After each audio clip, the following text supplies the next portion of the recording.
Hello there, and welcome to Discovering the Way, a new video series from Redeemer Anglican Church. My name is Colin. I'm one of the pastors here.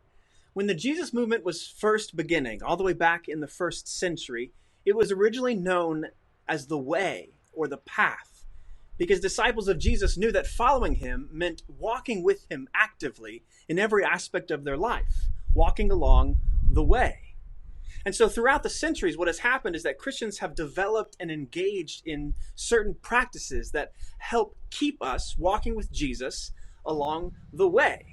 And what's going to happen in this video series is week by week, we're going to be looking at one of these practices, unpacking them and seeing how they help us walk with Jesus in our lives. And what I think is going to happen is that some of these practices are going to surprise you.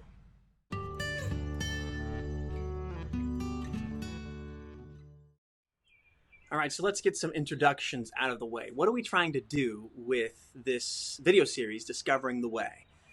Well, this is what happens in hectic seasons of life, in frustrating seasons, in seasons of loneliness or sadness and sorrow, when nothing seems to be normal. Am I describing anyone's world right now? I mean, this is the season that all of us are in. There's nothing normal. Life is frustrating right now. And what happens is when we get to this place is we start asking questions like, why do I feel so discontent or anxious? Why am I feeling so empty all of a sudden? Why when I open up the scriptures, why am I not getting anything out of it? Or why when I'm devoting time in prayer, it just feels like there's a disconnect between me and God, or I'm trying to worship him in these online services and I'm just not feeling it. You see, all these questions kind of boil down into a series of questions, which are, where is God in my life? Why is he not speaking to me? And why is he so distant? Why does he feel so far away from me? And a lot of us, I think, would describe this experience as maybe a season of despair or a season of dryness or doubt. But I want to kind of reframe this for you, because if you're having these questions, what it's revealing in you is a deep, aching desire for more of God in your life. Now, a desire for God doesn't come out of nowhere. Like, it doesn't come out of thin air. You're feeling that God is so distant from you that he's not working in your life. But in reality, if you're having these questions, you're revealing a deep longing and aching desire for God's loving presence, even more to fill your life. And if you have that desire, then God is already working in your life, because that desire comes from only one place. It comes from the Lord himself, as he's preparing your heart, as he's preparing you for a new season of walking with Jesus along the way.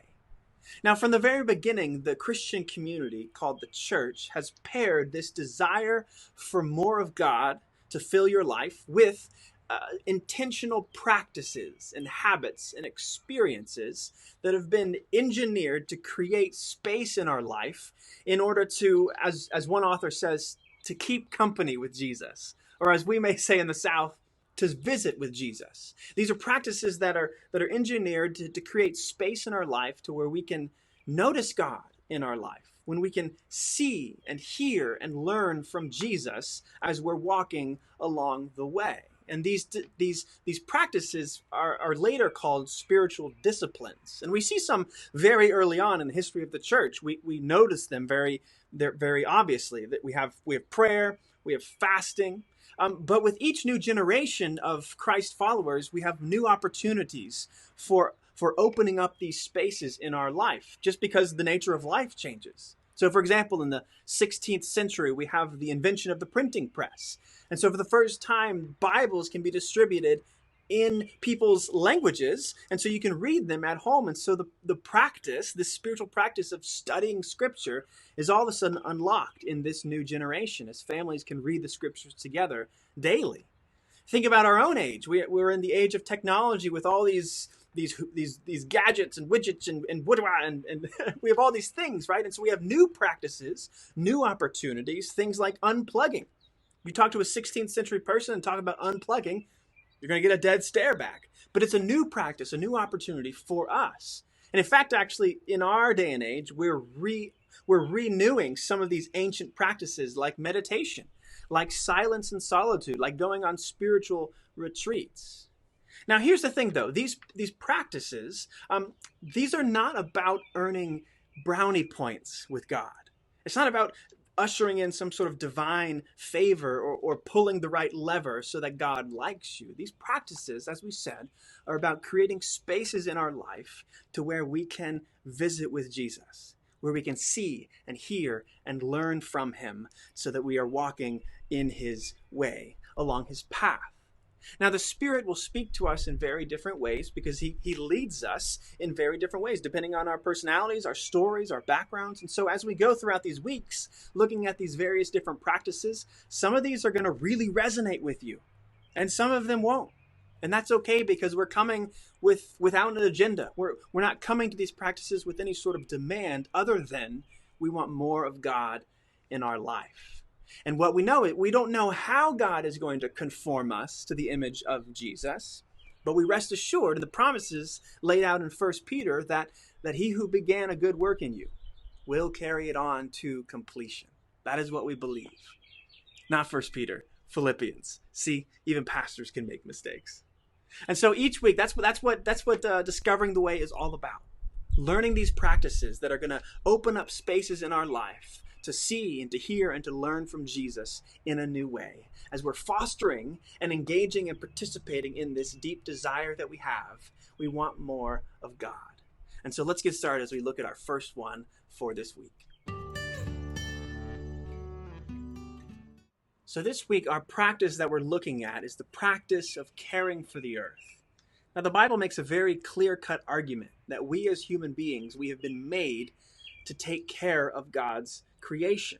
If you look at the first page of the Bible, we see God creates the world, then he creates human beings, and he blesses us, and then he gives us a particular task, a particular role in his world that he has just created. He says to go and to fill the earth and subdue it. Now, some of us are thinking, wait a minute, subduing doesn't sound like a very good thing. If you subdue something, you're restricting it. You're not letting it be free and to flourish. But that's not what God is saying at all.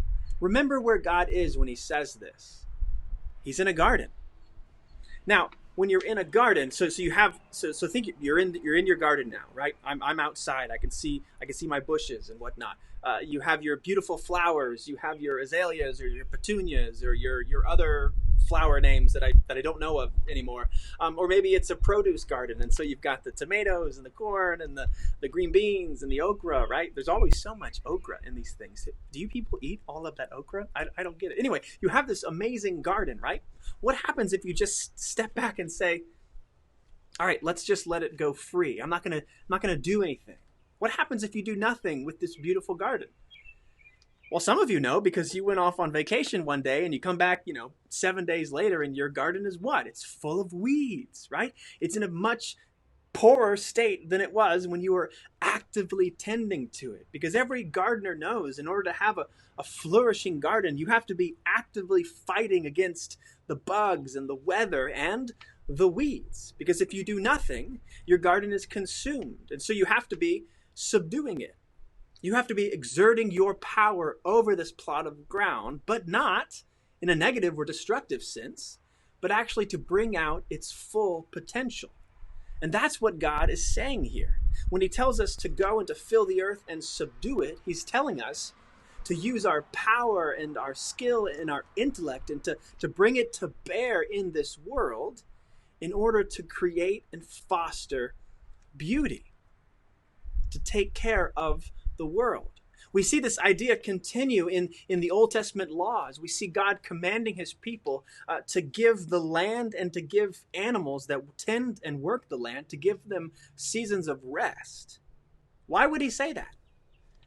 Because in God's world, neither human beings, nor animals, nor even any living thing, none of them can be exploited or abused. And interestingly, who is the one who is supposed to keep track of that? Who's the one who's supposed to make sure that kind of a world is the world that we live in? That's right. Go back to the first page. It's you and it's me, the caretakers of this world. Now, the sad reality, of course, of our history is that we as human beings, we have not ever really done that. We've never taken good care of God's creation. I had a very formative experience. My youth pastor and I and a couple other guys, we were out walking in a park one day, and there was this clump of trash, and my youth pastor just stooped down and picked it up, and he started walking with it. It was like this McDonald's trash bag or something. I remember thinking this was very strange. People don't just normally just pick up pieces of trash and continue walking with it. And so after a while, he said something that I'll never forget. He held out that piece of trash and he said, guys, littering is a spiritual problem. Because if you go back to our original command by God to be caretakers of this world, we can see, yes, littering and not taking care of the world is a spiritual problem. But the good news, of course, is that Jesus has come and he has redeemed us and he has given us the power to walk in a new way, to discover a new way, which is the way of Jesus. And he has redeemed us. And part of that new way is taking care of the earth, to taking care of this world that we have. And so what we find then is that as we take care of the earth, we are honoring God. We're participating in this calling that we've been designed to fulfill, and we are celebrating the beauty of all that God has made and actually helping to continue bringing out beauty from the land. And so what we find is that caring for the earth, it's a form of worship. And as a form of worship, it's a way of inviting God into our life so that we can see, hear, and learn from him in new and transformative ways. And so, yeah, that means when we pick up trash as we're outside, when we mow our own lawns, when we plant a garden, when we rake the leaves, when we commit ourselves to recycling, when we do all of these things, we are worshiping the Lord, and we are creating space in our life to meet with Jesus and to have him affect even that part of our everyday, ordinary life. And so each week we're going to be ending with how can we engage these practices? How can you this week engage the practice of caring for the earth? Well, we've mentioned a few already. If you guys are not already recycling in your homes, as a family, commit yourself to recycling. Not because it's a trendy thing to do, not because it's an economical thing to do, but because it is the right thing to do as God's people, to take care of the earth that we have been created for, to rule over and to subdue. Maybe it's planting a garden, making your neighborhood that much more beautiful. Maybe if you don't have a plot of land, do some pots along your front porch. As a family, have a planting day this week. It's a perfect week to get outside. Maybe go for a walk, keeping your social distance, right? But go for a walk, but with the intentional purpose of looking for trash to clean up your neighborhood or clean up your nearby park as a way of worshiping the Lord and inviting him into this part of your life. And see, it's hard work, of course, caring for the earth. It's very hard work. It takes a lot of sweat, takes a lot of thought, takes a lot of force on our part. But as we do this hard work, what we know is that this work actually works on us as it transforms our hearts, because it is an act of worship, and it's an act of creating spaces in our life to see and to hear and to learn from Jesus in maybe a new way, in a new area of life that we have never really thought about or invited him into. And so I very much encourage you as a family to find ways this week that you can engage this practice of caring for the earth.